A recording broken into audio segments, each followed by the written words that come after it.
Bismillahirrahmanirrahim. Assalamualaikum warahmatullahi wabarakatuh. Sebelumnya saya mengucapkan terima kasih atas kehadiran Ibu dan Bapak keluarga besar SD Raja Mandala SD 2 Raja Mandala Wetan yang sudah menyempatkan waktunya di sela-sela kesibukan mungkin ya. Jadi mohon maaf Bapak Ibu abi ngawagel aktivitas KBM-nya karena ada kegiatan pendampingan individu 2 berkaitan dengan yang Bu Sri lakukan hari ini. Nah, adapun yang Bu Sri lakukan hari ini sebagai bentuk implementasi dari modul-modul yang sudah beliau pelajari. Ini mungkin modul 1.3 ya Bu ya. Modul 1.3 tentang visi dan alur bagja, bagaimana menentukan visi sekolah melalui alur bagja. Saya lihat sudah sangat well prepare sekali dengan sudah ada kertas yang ditempel ini nanti untuk menempel post-it dan sudah ada persiapan dan lain-lain. Nah, adapun yang akan kita lakukan hari ini, pertama ini tuh sebagai bentuk simulasi daripada komunitas praktisi atau guru-guru menyebutnya dengan kombel, komunitas belajar, itu implementasi itu. Yang kedua, Bu Sri juga ingin melakukan praktik baik terhadap penyusunan visi melalui alur bagja. Nah, nanti ada praktik baik seperti simulasi. Jadi kalau guru penggerak itu ada dua hal yang dilakukan. Pertama ada lokal karya, ya mungkin 3 ya kan ini. Lokal karya di lokal karya yang di Lembang ya. Itu secara nyatanya, secara luringnya. Ada lagi materi secara daring. Kalau yang luring dipandu oleh saya di Kendulang, kalau yang daring dipandu oleh Pasil Bu Tati ya. Nah, ini tuh bentuk implementasi dari keduanya.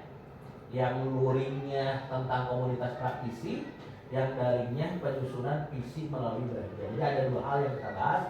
Ini bentuk simulasi komunitas praktisi dan ketiga bagaimana menentukan visi sekolah. Sekaligus kita itu merefleksikan apakah visi sekolah itu tercapai dengan pertanyaan-pertanyaan pemantik yang Bu Sri nanti sampaikan. Apakah ada hal yang perlu diperbaiki? Apakah visi sekolah itu sudah sesuai dengan Merdeka Belajar? Sebenarnya Merdeka Belajar itu hanya sebuah label, tapi kalau mungkin izin ibu-ibu yang sudah mengajar sudah lama mungkin sudah hatam banget bahwa pembelajaran itu harus berpihak kepada murid, harus sesuai dengan kebutuhan siswa dan lain-lain, sudah hatam ya. Saya sebagai guru yang baru mungkin hanya melabeli itu bahwa itu teh namanya misalkan berpihak pada murid, student center dan lain-lain gitu ya. Membahasakannya, melabelinya, membrandingnya. Nah, agar waktunya karena hari Jumat, agar waktunya digunakan secara optimal, saya serahkan forum ini kepada Bu Sri untuk memimpin forum komunitas belajar ini hingga nanti sampai kepada refleksi. Silakan Ibu, mangga. Oke, baik. Sebelumnya saya ucapkan terima kasih kepada Bapak Niken yang sudah bersedia hadir sesuai dengan waktu yang telah disepakati bersama. Kemudian juga terima kasih kepada rekan-rekan saya yang sudah sama bersedia hadir juga di forum yang kami adakan sebagai implementasi apa yang sudah saya pelajari. Nah, di sini yang akan saya paparkan yaitu terkait modul 1.3 yaitu tentang visi guru penggerak. Nah, nanti semoga dari apa yang saya paparkan kita bisa memperbarui atau mengoreksi dan sedikit membenahi apakah visi yang sudah tertera di kita, yang sebetulnya visi sekolah sebetulnya biasanya kita turun-temurun didapatkan dari sebelumnya atau pokoknya dari tahun yang sebelumnya. Kadang-kadang visi itu memang sudah hadir, sudah tersedia begitu saja, dan itu yang kita laksanakan tanpa melihat visi berjalan begitu aja. Semoga hari ini kita bisa membedah visi yang memang sudah ada di kita. Nah, berikutnya diharapkan Bapak Ibu nanti mengisi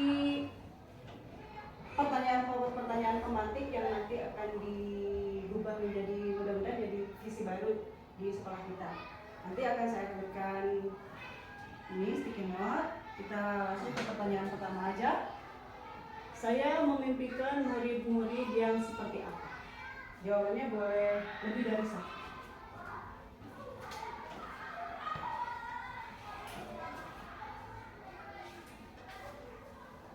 Kalau sudah selesai nanti boleh ditempel di sebelah sini ya Bapak Ibu. Ditulis soalnya. Nggak usah ditulis, langsung aja. Misalnya saya memimpikan murid-murid yang apa gitu, langsung aja, nggak usah di. Boleh dua kan? Kenapa? Boleh dua. Boleh.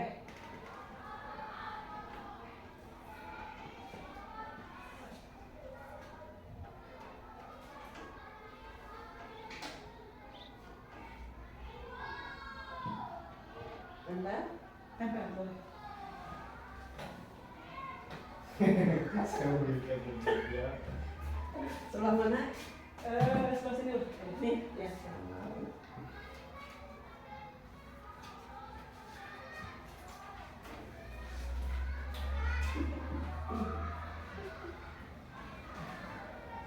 Dibayangkan aja biasanya apa harapan kita yang ada di benak kita ingin murid itu seperti ini gitu.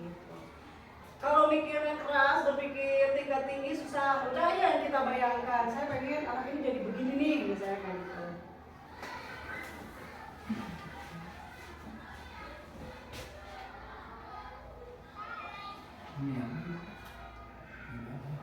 Kan gue izin. Oh, penamaan tadi. Toh. Boleh, siap itu dia. Ya. Ya, baca.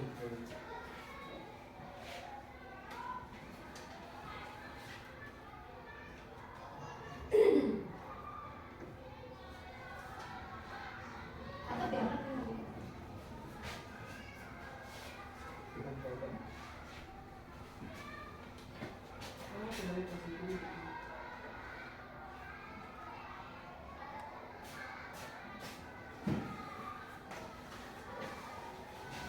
Udah 4 ya? Iya.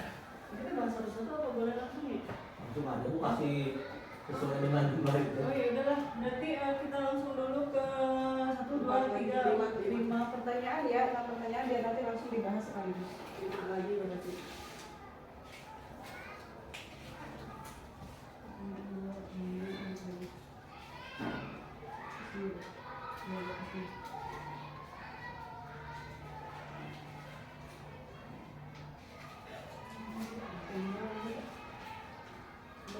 Saya bisa mengumpulkan.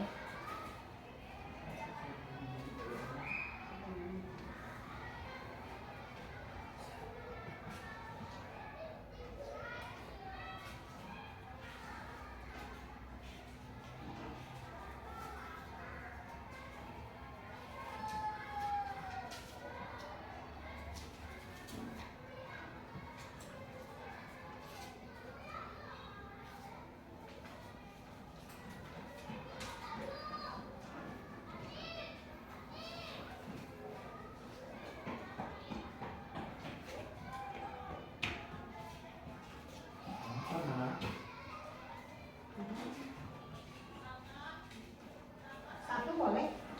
Boleh, boleh. 1 juga nggak apa-apa.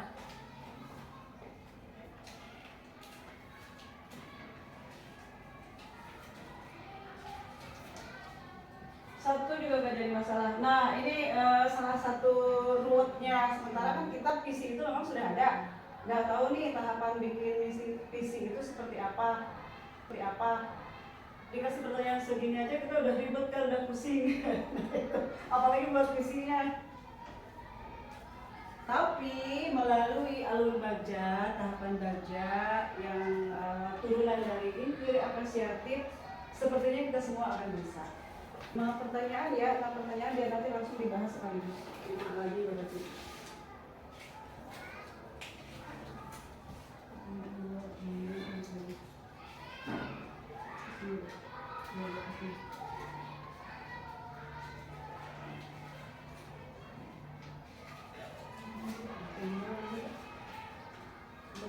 Saya bisa mengumpulkan.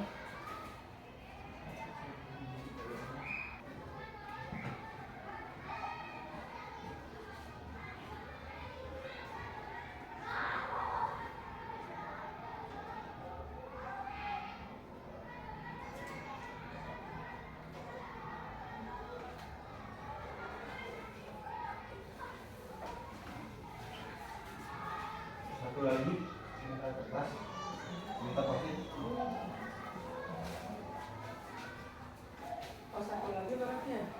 Yang mana? Murid di sekolah saya sadar betul bahwa Sekolah kan di sekolah saya.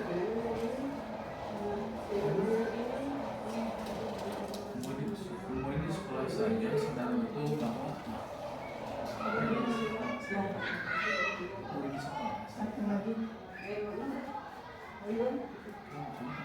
yang mana? Yang murid di sekolah saya sadar betul bahwa Misalnya ini murid di sekolah saya sadar betul bahwa misalnya ya bahwa pendidikan itu penting bagi mereka misalnya gitu. Terkait dengan pendidikan lah sadar betul bahwa misalnya pendidikan penting bagi saya atau yang lainnya pilih aja. kemapalannya juga nggak apa-apa betul. Boleh misalnya kemampuannya menjurus boleh. Ini di sini ya yang mana di sini saya dulu ini semuanya sadar. Biasanya ini kan memang tidak ada petunjuk secara khusus bahwa ini jawabannya arahnya kemana sih gitu.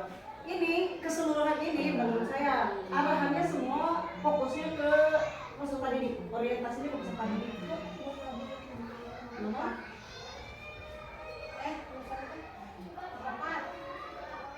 Bukan sekolah saya mengutamakan itu. Jadi namanya Empat sadar saya betul sama itu.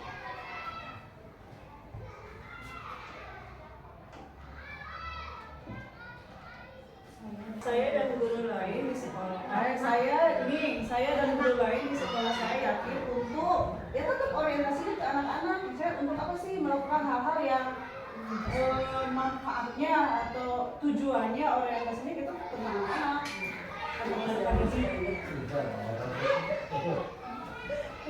Jawab sama ini.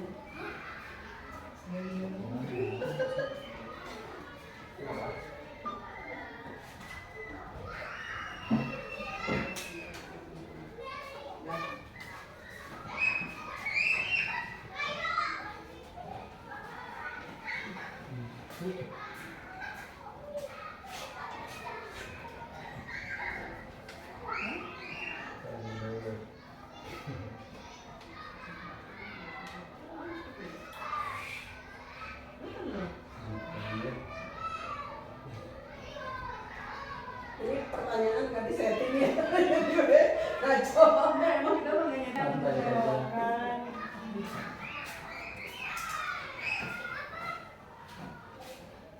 Berarti hari ini kita semua bisa berpikir cepat, melihat pertanyaan-pertanyaan yang membingungkan tapi bisa dijawab. Ada.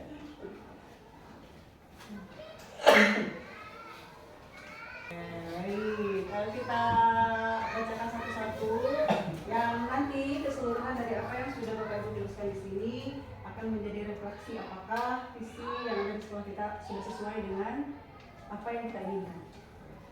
Dari Bu Is, saya menunjukkan murid-murid yang cerdas dan berakhlak. Kemudian dari Bu dari Pak Yuda. Saya memimpikan peserta didik yang aktif, sopan. Saya memimpikan peserta didik yang aktif sepanjang hayat. Kemudian yang ketiganya dari Bu Eci, memimpikan murid yang taat beribadah dan taat kepada kedua orang tua dan juga guru. Kemudian memimpikan murid yang berguna bagi dirinya sendiri dan juga orang lain. Kemudian dari Pak Budianto, singkat, padat, jelas, namun aktif.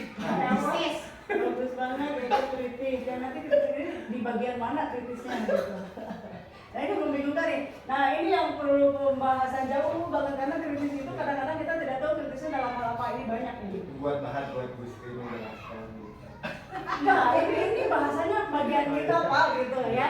Kemudian yang kedua, saya percaya bahwa murid adalah kertas kosong yang perlu kita tulis dengan hal-hal baik.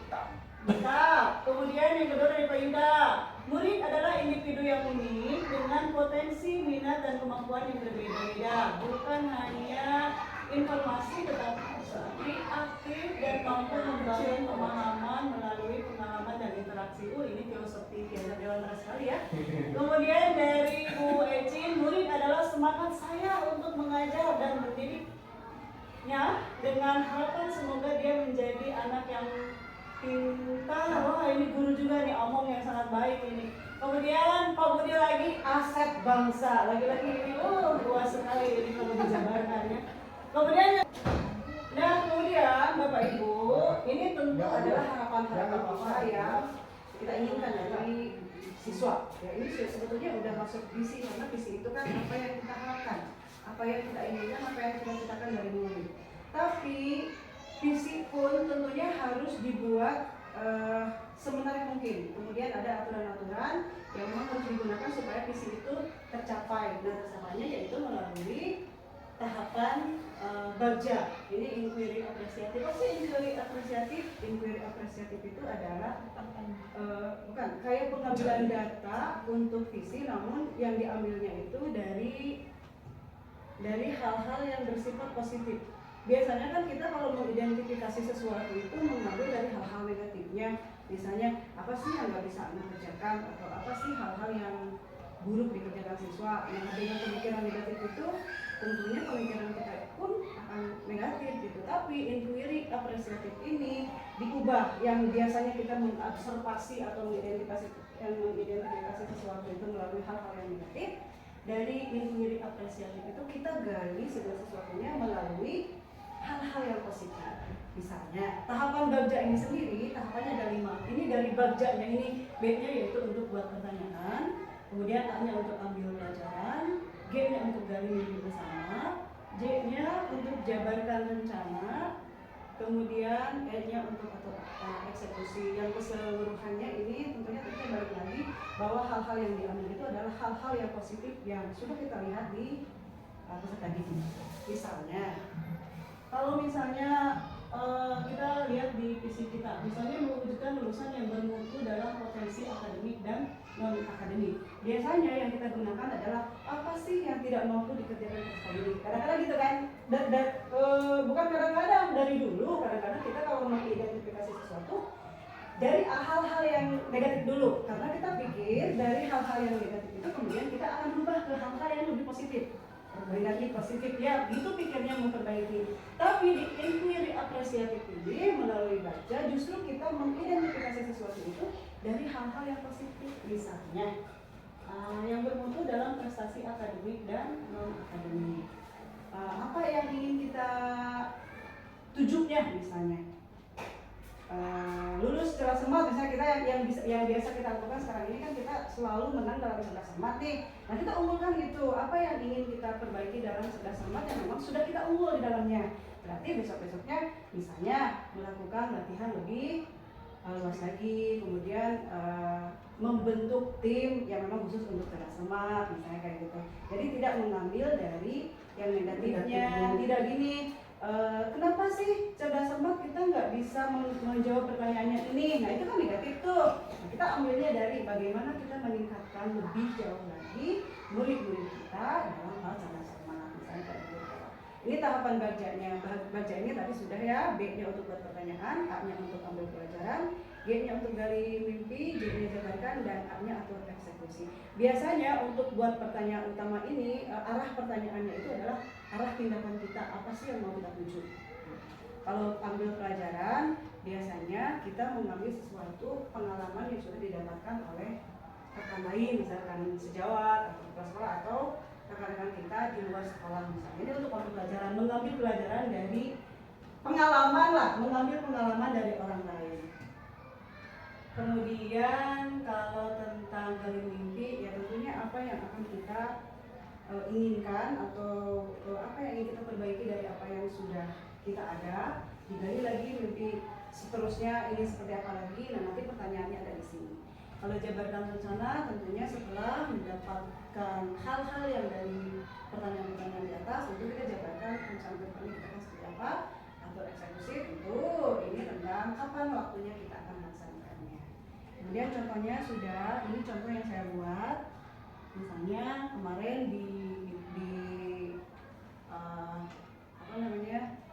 di pelajaran dari saya bikin visi gunung penggerak terwujudnya peserta didik yang ceria, cerdas, edukatif, religius, inovatif, aktif, mandiri, berlandaskan profil pelajar Pancasila. Kenapa sih sekarang kebanyakan di situ ada profil pelajar Pancasila, karena memang arahnya kita tidak boleh melewatkan profil pelajar Pancasila. Itu sudah menjadi kayak seolah baku lagi ketentuan yang harus kita bawa. Kemudian contohnya, nah ini contoh pertanyaan yang tadi di bagian B dari tahapan bagja itu buat pertanyaan atau define. Pertanyaannya adalah bagaimana solusi yang dapat saya lakukan untuk meningkatkan rasa percaya diri peserta didik. Kenapa nggak nyambung dengan ini? Misalnya tadi kan ini visinya nggak ada loh di sini peserta percaya diri. Gitu. Kalau mau diulas keseluruhan dari visi mungkin banyak, ini akan memakan waktu yang lama gitu. Tapi saya hanya ambil satunya saja. Dari mana rasa percaya dirinya? Dari percaya diri ini bisa dari aktif dan mandiri. Kenapa? Karena kalau anak sudah percaya diri, keaktifannya, kemandiriannya sudah nggak usah kita atur lagi. Mereka sudah otomatis aktif dan mandiri. Ini saya ambil dari elemen aktif dan dimensi mandirinya. Maka muncullah pertanyaan, bagaimana solusi yang dapat saya lakukan untuk meningkatkan rasa percaya diri peserta didik? Tindakannya adalah melakukan observasi dengan kuesioner yang berisi pertanyaan penulisan mengenai rasa percaya diri, kemudian memberikan motivasi tentang manfaat percaya diri, berdiskusi dengan kepala sekolah dan rekan guru, dan mencari referensi mengenai cara peningkatan rasa percaya diri. Nah, ini contoh untuk membuat pertanyaan. Bisa kita coba satu misalnya. Kita ambil di sini yang ini aja dah, yang kayaknya ini bisa membuahkan begitu banyak kalimat. Dari cerdas berakhlak misalnya, kita coba bikin satu pertanyaan dari tahapan B misalnya. Kita bikin satu aja dulu. Waktunya nggak cukup soalnya. Boleh Bapak Ibu? Kita ambil dari cerdas berakhlak. Nggak usah semuanya, karena kan ini dari sini sebetulnya nanti harus diolah dulu sampai bisa menjadi sebuah visi. Tapi kita coba anggap saja misalnya visi baru yang kita buat itu ada cerdas berakhlak. Coba Bapak Ibu kita buat pertanyaan dari tahapan B-nya saja. Pertanyaannya apa, kemudian tindakan yang akan kita lakukannya apa. Satu aja ini aja. Ayo Bapak Ibu. Pak Yuda sekarang kritis sekali, saya bahagia melihatnya. Jadi membuat pertanyaan apa dijawab? Enggak dijawab, misalnya gini, Oh, ini iya, kan, iya, cerdas berakhlak. iya ini saya ngambil tuh rasa percaya diri dari peserta didik yang diambil dari elemen aktif tadi, dari dimensi mandirinya juga. Ini kan contoh kan. Nah sekarang kita coba buat Buat dari pertanyaan dan jawabannya gitu. bukan jawaban tapi tindakan. Tindakannya Tindakannya, ya elemen yang kita ambil adalah cerdas berakhlak. Di sini disimpannya pertanyaannya.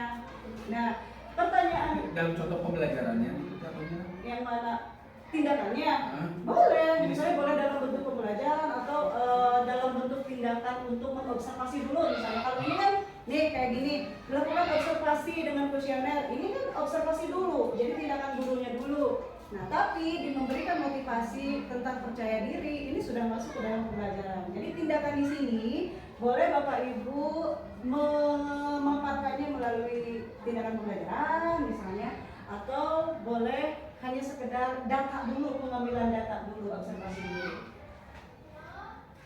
Mudahnya di mana aja, kan nanti kita gabungkan. Kalau udah digabungkan, aneka ragam pasti nemu. Siapa tahu pengambilan datanya ada, pembelajarannya ada dari faedah. Kalau begini, ini sudah ya yang Di sini Ibu, biar nanti Bapak dan Ibu di sini juga bisa paham.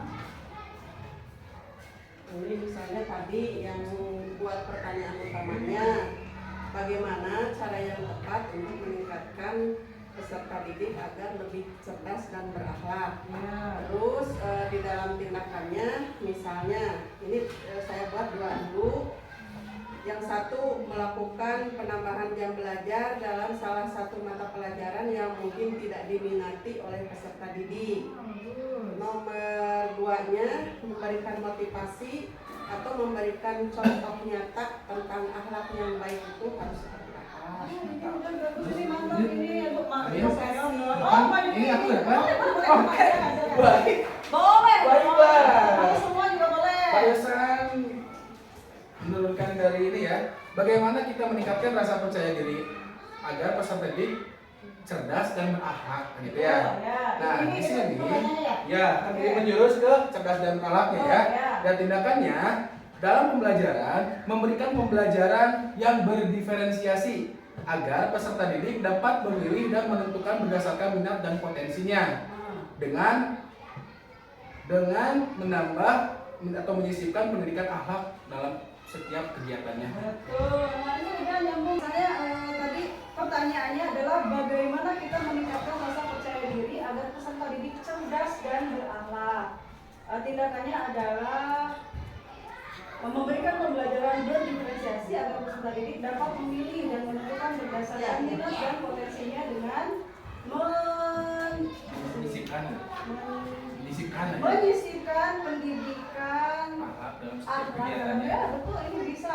Nah ini adalah salah satu turunan dari pertanyaan B ya yang kemudian nanti kalau kita sudah mengumpulkan semua pertanyaannya maka nanti di PC yang akan kita buat di sekolah ini tuh sudah bisa dipakai atau disisipkan. Nah, kita nanti dibentuk lagi kira-kira PC yang terbaik itu apa. Tapi ini sudah masuk. Nah kayak begini menentukannya digabungkan, dikumpulkan apa sih? Kalau juga ada yang ikut.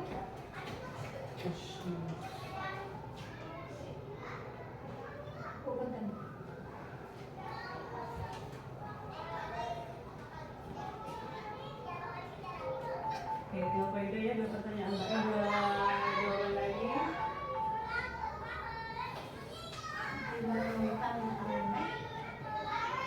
Biasa, belum panas. Kalau belum panas jawaban pendek-pendek. Kalau sudah agak-agak hangat kesininya, pemikiran semakin jauh.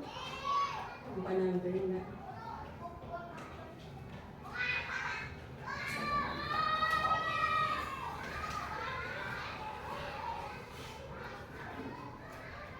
Oke, baik. Kalau kita bacakan satu-satu, yang nanti keseluruhan dari apa yang sudah Bapak Ibu tuliskan di sini akan menjadi refleksi apakah visi yang ada di sekolah kita sudah sesuai dengan apa yang kita inginkan. Dari Bu Is, saya menginginkan murid-murid yang cerdas dan berakhlak. Kemudian dari Bu Oh iya. Oh iya, dari Pak Yuda. Saya memimpikan peserta didik yang aktif, sopan. Saya memimpikan peserta didik yang aktif sepanjang hayat. Kemudian yang ketiganya dari Bu Eci, memimpikan murid yang taat beribadah dan taat kepada kedua orang tua dan juga guru. Kemudian memimpikan murid yang berguna bagi dirinya sendiri dan juga orang lain. Kemudian dari Pak Budianto, singkat, padat, jelas, namun aktif. Bagus banget, itu kritis. Dan nanti kritis ini di bagian mana kritisnya gitu.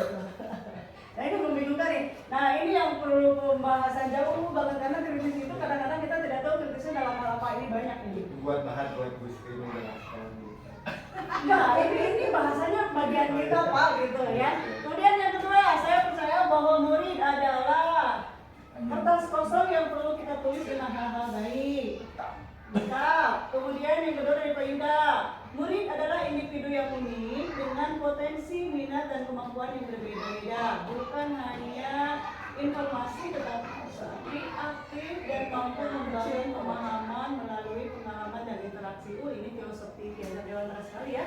Kemudian dari Bu Ecin, murid adalah semangat saya untuk mengajar dan mendidiknya dengan harapan semoga dia menjadi anak yang pintar. Wah ini guru juga nih, omong yang sangat baik ini. Kemudian Pak Budi lagi, aset bangsa. Lagi-lagi ini luas sekali ini kalau dijabarkannya. Kemudian yang ketiga, di sekolah saya mengutamakan ya kepentingan siswa. Kata Bu Is, ini sudah tidak bisa diapa-apain lagi, sudah pas ini mentok kepentingan siswa. Kemudian keberpihakan kepada peserta didik, minat dan potensinya. Betul juga. Kemudian saya mengutamakan mengajar dengan baik dan bertanggung jawab. Lagi-lagi ini benar-benar omong yang dirindukan oleh peserta didik. Kemudian Pak Budi, pengembangan karakter dan potensi diri. Pertanyaan nomor 4 adalah murid di sekolah saya sadar betul bahwa mereka adalah anak-anak yang pandai. Penanaman ini ya, penanaman mindset yang bagus. Kemudian yang dari Pak Yuda, pendidikan sangat penting bagi mereka. Kemudian dari murid di sekolah saya sadar betul bahwa pendidikan itu sangat penting untuk masa depan dan kehidupannya di masa yang akan datang. Pendidikan sepanjang hayat. Kemudian dari Pak Budi, sangat penting bagi dirinya adalah pelajar yang butuh pendidikan dasar.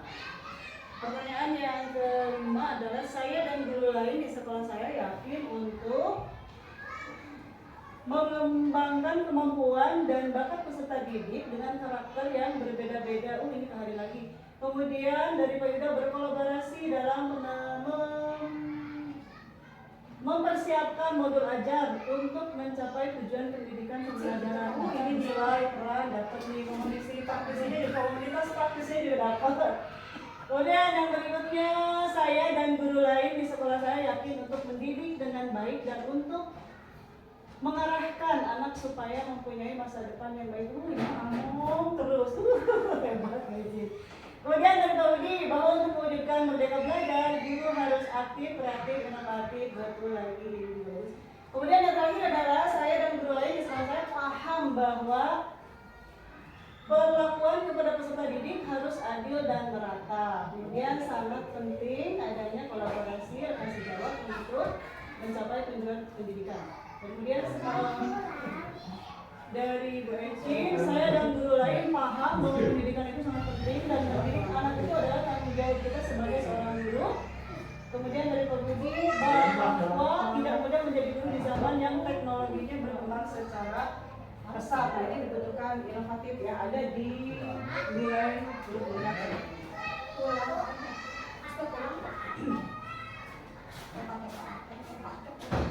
Nah, kemudian Bapak Ibu, ini tentu adalah harapan-harapan kita yang kita inginkan dari siswa. Ya, ini sebetulnya udah masuk visi, karena visi itu kan apa yang kita harapkan, apa yang kita inginkan, apa yang kita ciptakan dari murid. Tapi visi pun tentunya harus dibuat semenarik mungkin. Kemudian ada aturan-aturan yang memang harus digunakan supaya visi itu tercapai. Nah, tercapainya yaitu melalui tahapan bagja. Ini inquiry apresiatif. Apa sih inquiry apresiatif? Inquiry apresiatif itu adalah bukan kayak pengambilan data untuk visi, namun yang diambilnya itu dari hal-hal yang bersifat positif. Biasanya kan kita kalau mengidentifikasi sesuatu itu mengambil dari hal-hal negatifnya. Misalnya apa sih yang nggak bisa anak kerjakan, atau apa sih hal-hal yang buruk dikerjakan siswa. Nah, dengan pemikiran negatif itu tentunya pemikiran kita pun akan negatif gitu. Tapi inquiry apresiatif ini diubah, yang biasanya kita mengobservasi atau mengidentifikasi sesuatu itu melalui hal-hal yang negatif. Dari inquiry apresiatif itu kita gali segala sesuatunya melalui hal-hal yang positif. Misalnya tahapan bagja ini sendiri, tahapannya ada 5. Ini dari bagjanya ini, B-nya yaitu untuk buat pertanyaan, kemudian A-nya untuk ambil pelajaran, G-nya untuk gali mimpi bersama, J-nya untuk jabarkan rencana, kemudian E-nya untuk eksekusi. Yang keseluruhannya ini tentunya kita balik lagi bahwa hal-hal yang diambil itu adalah hal-hal yang positif yang sudah kita lihat di peserta didik. Misalnya, kalau misalnya kita lihat di visi kita, misalnya mewujudkan lulusan yang bermutu dalam potensi akademik dan non-akademik. Biasanya yang kita gunakan adalah apa sih yang tidak mampu dikerjakan peserta didik. Kadang-kadang gitu kan, bukan kadang-kadang, dari dulu. Kadang-kadang kita kalau mengidentifikasi sesuatu dari hal-hal yang negatif dulu, karena kita pikir dari hal-hal yang negatif itu kemudian kita akan berubah ke hal-hal yang lebih positif. Negatif positif ya, itu pikirnya memperbaiki. Tapi di inquiry apresiatif ini melalui baca justru kita mengidentifikasi sesuatu itu dari hal-hal yang positif. Misalnya yang bermutu dalam prestasi akademik dan non akademik. Apa yang ingin kita tujunya misalnya lulus secara smart. Misalnya kita yang biasa kita lakukan sekarang ini kan kita selalu menang dalam cerdas cermat nih. Nah, kita unggulkan itu, apa yang ingin kita perbaiki dalam cerdas cermat yang memang sudah kita unggul di dalamnya. Berarti besok-besoknya misalnya melakukan latihan lebih luas lagi, kemudian membentuk tim yang memang khusus untuk cerdas cermat misalnya kayak gitu. Jadi tidak mengambil dari yang negatifnya, tidak gini. Kenapa sih cerdas cermat kita nggak bisa menjawab pertanyaannya ini? Nah itu kan negatif tuh. Nah, kita ambilnya dari bagaimana kita meningkatkan lebih jauh lagi murid-murid kita dalam hal cerdas cermat misalnya kayak gitu. Ini tahapan bajanya.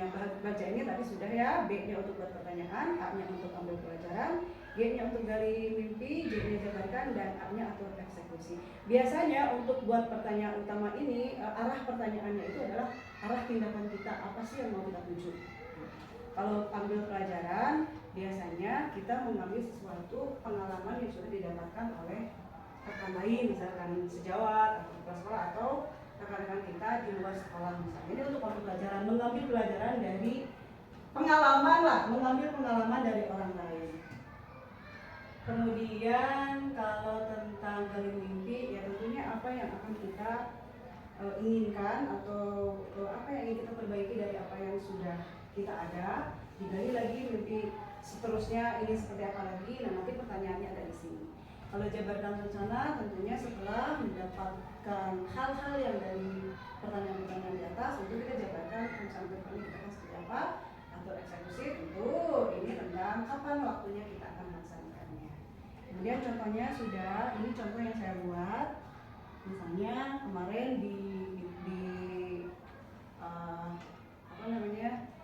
di pelajaran dari saya bikin visi guru penggerak terwujudnya peserta didik yang ceria, cerdas, edukatif, religius, inovatif, aktif, mandiri, berlandaskan profil pelajar Pancasila.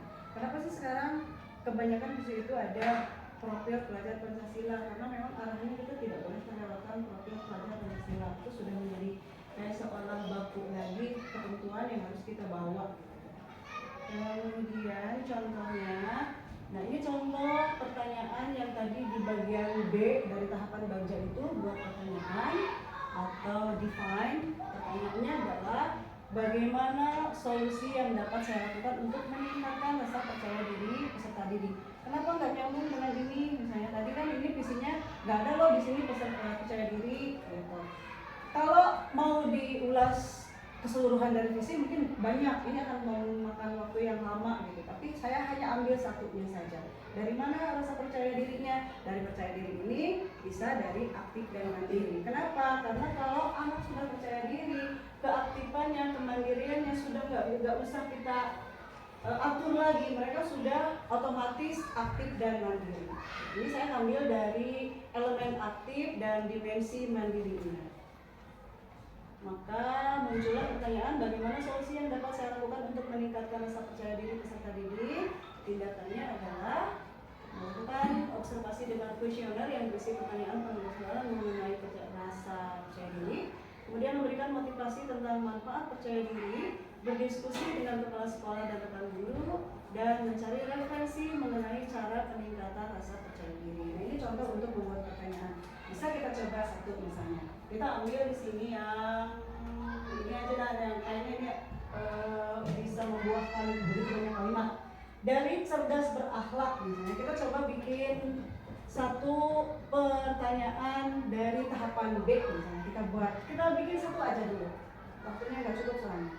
Boleh Bapak Ibu? Kita ambil dari cerdas berakhlak. Gak usah semuanya, karena kan ini dari sini sebetulnya nanti harus diolah dulu sampai bisa menjadi sebuah visi. Tapi kita coba anggap saja misalnya visi baru yang kita buat itu ada cerdas berakhlak. Coba Bapak Ibu kita buat pertanyaan dari tahapan B-nya saja. Pertanyaannya apa, kemudian tindakan yang akan kita lakukan apa. Satu aja ini aja. Ayo Bapak Ibu. Mana ini ya? Sticky. Kalau nggak ada sticky note boleh di sini. Bisa ada Kak? Sticky note habis. Di kertas aja. Satu ini aja, satu tindakan aja. Satu tahapan aja, B aja. Nanti A, G, J, A-nya kapan hari kita lakukan bersama-sama. Ya Pak Yuda, Pak Yuda sekarang kritis sekali, saya bahagia melihatnya. Jadi membuat pertanyaan atau dijawab? Enggak, dijawab misalnya gini, Oh, ini iya, kan, iya, cerdas berakhlak. iya ini saya ngambil tuh rasa percaya diri dari peserta didik yang diambil dari elemen aktif tadi, dari dimensi mandirinya juga. Ini kan contoh kan. Nah sekarang kita coba buat Buat dari pertanyaan dan jawabannya gitu. bukan jawaban tapi tindakan. Oh, Tindakannya tindakannya, ya. Elemen yang kita ambil adalah cerdas berakhlak. Di sini disimpannya pertanyaannya. Nah pertanyaan Dalam contoh pembelajarannya itu contohnya. yang mana tindakannya Hah? boleh, Ini misalnya sih. boleh dalam bentuk pembelajaran atau dalam bentuk tindakan untuk mengobservasi dulu. Misalnya kalau ini kan nih kayak gini, melakukan observasi dengan kuesioner, ini kan observasi dulu, jadi tindakan gurunya dulu. Nah tapi memberikan motivasi tentang percaya diri ini sudah masuk ke dalam pembelajaran. Jadi tindakan di sini boleh Bapak Ibu memaparkannya melalui tindakan pembelajaran misalnya, atau boleh hanya sekedar data dulu, pengambilan data dulu, observasi dulu. Mudahnya di mana aja kan nanti kita gabungkan. Kalau udah digabungkan aneka ragam pasti nemu. Siapa tahu pengambilan datanya ada, pembelajarannya ada dari faedah.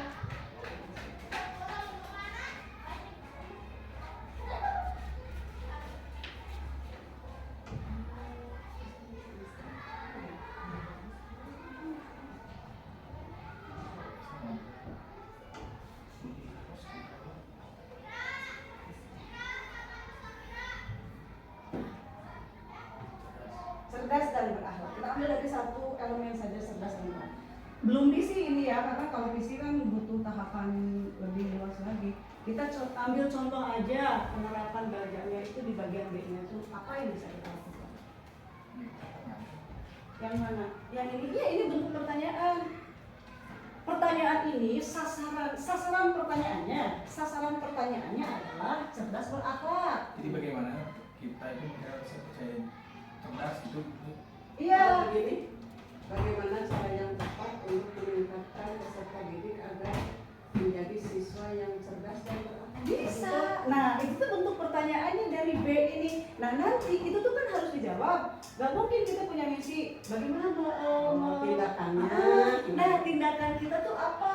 Misalnya cek ibu teh dalam seminggu ini tambahlah jam pelajaran apa misal itu, atau misalnya kita coba dulu misalnya tarik asesmen diagnostik dulu kemampuan siswa seperti apa nih, nanti kan ketahuan oh ini yang perlu ditingkatkan dalam hal ini yang perlu ditingkatkan dalam hal ini.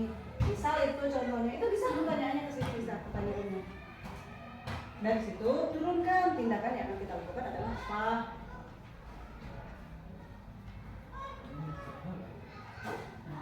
Iya. Pertanyaan gini atau biar rada-rada gini ya. Pertanyaan ini mikirnya gini, jangan nanya naon sih, kalau mindsetnya gitu nanya naon ya pasti hese. Pertanyaan ini anggap aja tujuan kita atau harapan kita. Naon sih gitu. Naon ya kalau bisa ku urang di yang mau kita apa? Ambil dari cerdas berakhlak atau kita tuju melalui cerdas berakhlak itu apa sih gitu. Bukan apa sih cerdas berakhlak. Nah, itu kan pertanyaan gitu ya. Tapi ini pertanyaan yang arahnya tuh untuk diri sendiri lagi.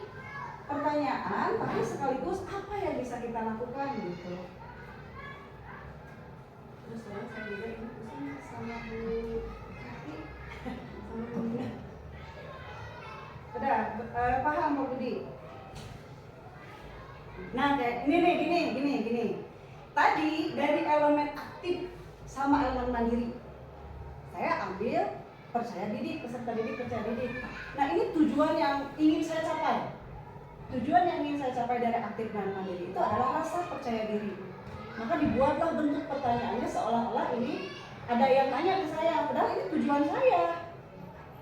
Saya bertanya ke diri sendiri tentang apa yang ingin saya capai. Udah, ini ada pertanyaannya. Oh, saya ingin seperti ini. Nah, dibuatlah tindakannya oleh sendiri juga.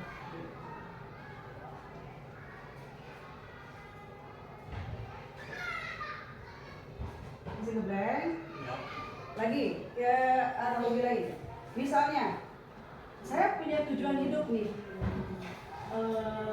Apa? Misalnya, saya ingin menjadi wanita solehah nih, wanita solehah. dibuatlah pertanyaan untuk diri sendiri. Apa yang bisa saya lakukan agar saya menjadi wanita salehah? Nih, udah, ini belum nyambung nggak? Tujuannya saya ingin menjadi istri yang salehah. Visi, tujuan saya, ini analogi saja ya. Nah, bentuk pertanyaannya ke diri sendiri adalah apa yang bisa saya lakukan agar saya menjadi istri salehah? 1. Belajar melalui forum pengajian. 2. Berusaha sholat tepat waktu. 3. Menjadwal secara rutin untuk mengaji misalnya. Nah kayak gitu. Apa nih yang ingin dituju dari Pak Budi? Gitu Pak Budi.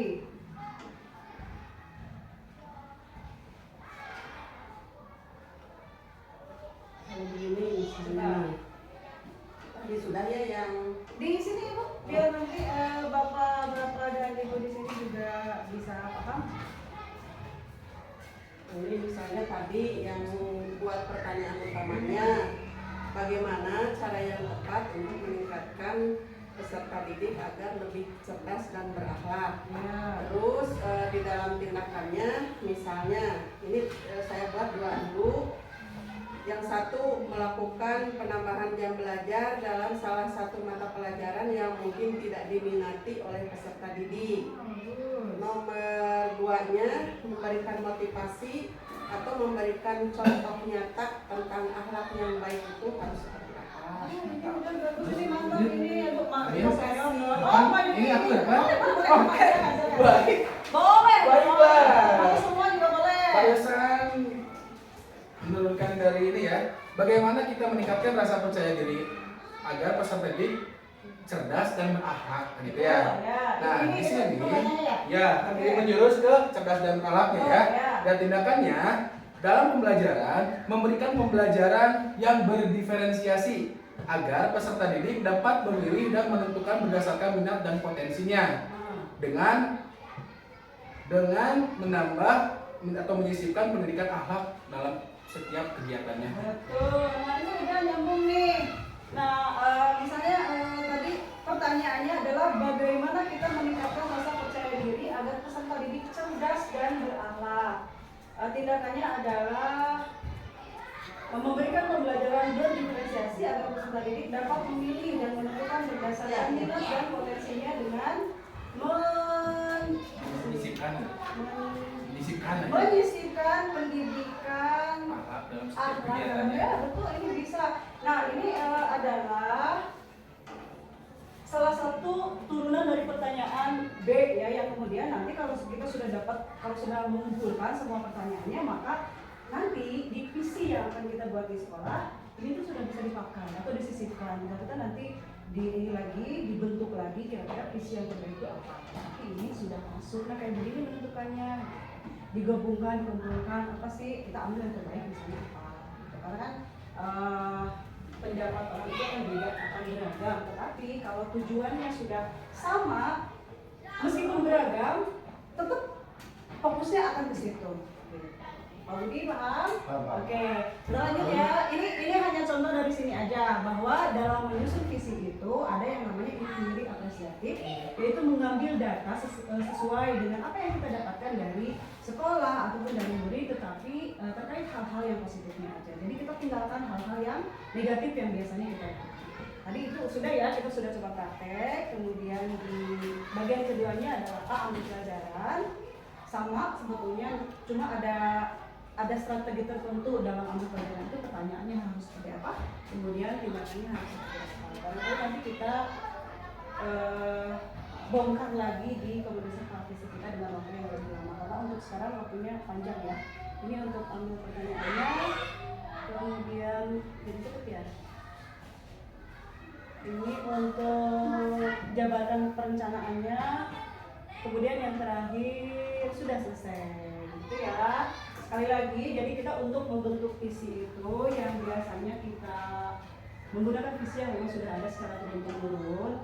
Nah, nanti kita belajar bagaimana sih cara membuat visi yang baik, dan tentunya kalau kita buat secara bersama-sama pasti akan fokus terhadap apa yang memang kita inginkan. kalau kadang-kadang kalau memang sudah ada kayak begini nggak terarah kan, apa sih misalnya di satu prestasi akademik dan non akademik apa sih, kita cuma baca tapi di dalam kita memang tidak ada gitu. Karena ya kita tidak terjun langsung dalam pembuatan visi itu sendiri. Nah nanti mudah-mudahan kalau kita diberi kesempatan untuk menjadi pemimpin, maka ayo kita ajak rekan-rekannya atau anak buah atau bawahan-bawahannya untuk menyusun atau merumuskan visi secara bersama-sama. Itu tentunya dengan kesepakatan bersama akan lebih baik sebetulnya.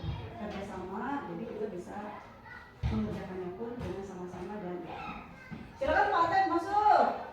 Oke, kalau begitu ada yang mau bertanya sebelum kita bisa kembali ke panitia? Barangkali ada yang mau bertanya? Cukup, ya, cukup. Kalau Pak Yuda mau bertanya? Boleh, boleh, boleh satu mau bertanya itu kan? Mau bertanya enggak? Boleh. Ayo Pak Yuda. Insya Allah cukup paham. Udah Bang, udah ada beberapa pertanyaan tapi sudah terjawab sama Ibu Sri. Sebenarnya gini, kalau dibilang paham, mohon maaf saya juga tidak bisa menjelaskannya secara rinci dan detail apa, bagaimana dan lain sebagainya karena kita sama-sama belajar ya. Tapi dengan nurunin satu contoh aja dari B buat pertanyaan, tindakannya apa, nanti ke bawahnya insya Allah akan ikut gitu ya. Pemahaman kemudian pengertian kita terhadap tahapan-tahapan ini saya rasa akan bisa kita ikuti seiring waktu berjalan ya, kita pelajari setiap hari bareng-bareng, kemudian kita rumuskan, kita diskusi dan lain sebagainya. Insya Allah ini semuanya akan bisa. Termasuk saya juga belum jago, sebetulnya belum paham, tapi insya Allah dengan diskusi yang lain waktu kita lakukan bersama-sama, semoga kita paham satu suara.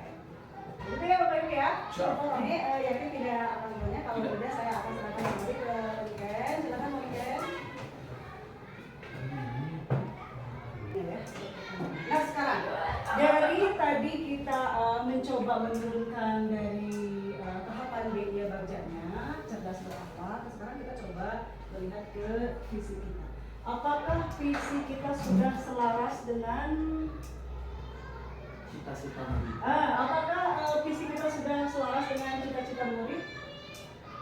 Cita-cita yang kita inginkan dari murid, misalnya nomor visi yang pertama itu mewujudkan lulusan yang bermutu dalam prestasi akademik dan non akademik misalnya, itu kita sudah selaras belum?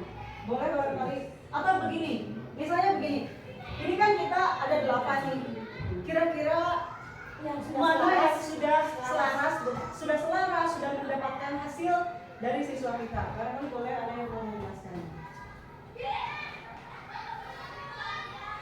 Nomor 1 yang sudah selaras.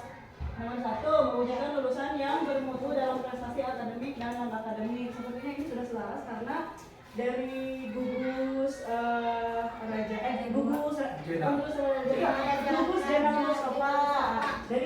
Jenal Mustafa untuk setiap perlombaan pemenangnya selalu Raja 2. Ya, itu sudah selaras nih.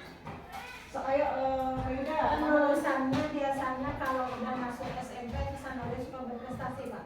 Mantap. Keluar dari sini. Untuk menurut Siapa guru kelas 6-nya?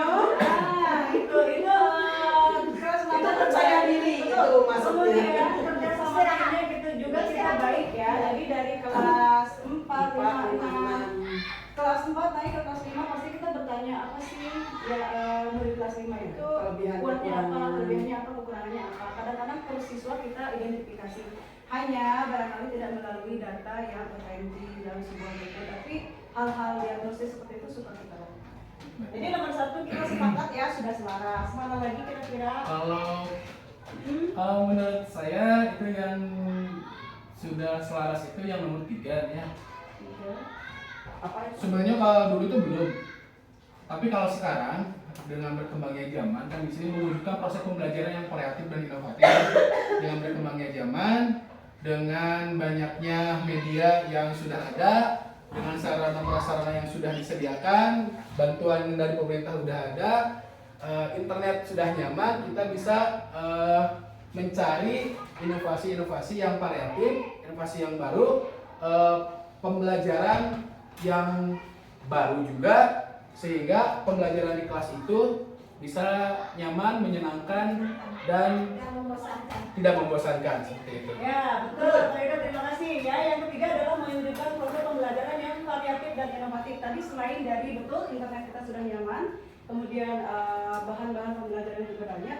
Ditambah lagi, alhamdulillahnya kita kan sudah mulai ke mengupgrade pengetahuan, mengupgrade segala macam informasi-informasi baru seperti Pak Ida sudah masuk ke sama seperti saya PHG PJOK ya, tentunya akan banyak materi-materi atau hal-hal yang didapatkan dari pembelajaran itu sendiri sehingga inovatif dan kreatif, variatif yang dulunya mungkin kita tidak mengenal apa itu pembelajaran yang menggunakan basic game dari aplikasi tertentu, misalnya sekarang sudah mengerjakannya. Kemudian variatifnya tentulah kita sudah melakukannya banyak sekali. Betul Mbak Ida, terima kasih Mbak Ida. Mana Ini, lagi? kalau dari keseluruhan yang saya baca, ada satu kalau menurut saya yang belum dimasukkan. Yang mana? Itu Belum adalah dimasukkan atau ya belum belum selaras? belum ada di sini harusnya. Ya. Itu adalah tentang reflektif.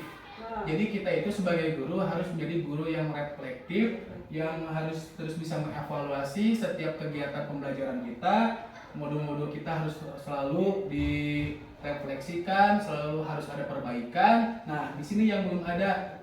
Nah, kegiatannya itu ya, karena di sini kan mewujudkan, tetapi tidak ada di akhirnya itu diakhiri dengan evaluasi atau refleksi dari guru. Oke, itu juga bagus ya. Dari keseluruhan mungkin hampir 90% bahkan 100% sebetulnya mungkin sudah selaras, hanya kalau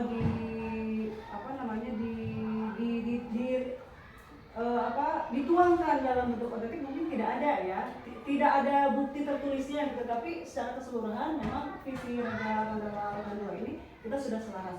Hanya mungkin tadi ada yang harus dirubah atau ada yang harus ditambahkan ya. Nah, ditambahkannya tadi betul kata Pak Indra bahwa reflektif itu memang harus sudah ada, karena sebagai guru memang kita harus reflektif, dan sebetulnya reflektif itu sendiri sudah kita laksanakan sebetulnya dengan kita sharing ilmu atau sharing bagaimana pembelajaran yang setelahnya kita bahas bersama-sama di kantor kayak gitu kan, itu sebetulnya sudah reflektif. Kemudian kalau itu dengan sesama atau di komunitas praktisinya, kemudian di kelas misalnya dengan bertanya apa kamu paham, kemudian memberikan sticky note dan lain sebagainya yang sudah kita lakukan, itu juga sama adalah poin-poin dari reflektif itu sendiri sudah kita lakukan, namun memang tidak tertuang di dalam visi. Nah, itu mungkin nanti yang akan kita perbaiki ya, kalau misalnya ada kesempatan kita untuk mengubah visi Raja Mandala Putra.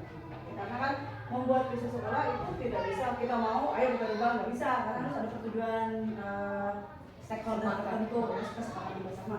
Cuma nanti kalau memang ada kesempatan kita bisa merubah visi dengan baik, maka akan kita tambahkan menjadi ada tambahannya lah guru-guru yang reflektif seperti itu. Kayak gitu barangkali Pak Niken dari kami. Mohon maaf apabila penjelasannya tidak detail, tidak dipahami, tapi saya sudah berusaha. Semoga kita dari waktu bisa belajar lebih detail lagi agar kita lebih luas lagi untuk melakukan merumuskan visi-visi. Paling enggak merumuskan visi, belajar membuat visi untuk diri sendiri. Jadi barangkali terima kasih Bapak Ibu. Assalamualaikum warahmatullahi wabarakatuh.